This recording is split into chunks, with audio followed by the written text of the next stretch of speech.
Hey up everyone, so hopefully you can see this. I've got as much light in here as I can. So the car's presented with washers not working, and when you do fire them off, it's literally pissing out underneath the bonnet. So I've chased it back, and there seems to be sort of a telltale signs of like an animal or a rat or anything like that that's chewed quite a few things. Now it's done both of these pipes, as you can see, both of them wash pump.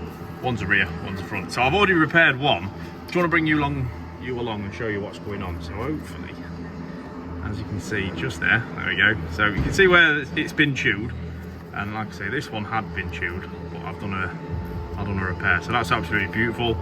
We've got two ends there, it's all shrunk on, so it's lovely. So now I've got to do that, and I'll bring you along for a final little bit just to show you what's gone on, and see what you think in the comments about the repair.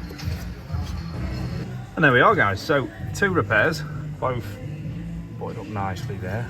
So I'm going to obviously secure these, wrap them up in loom tape, trying to do everything I can to prevent Mousy from having another chew. And that's where it was chewed.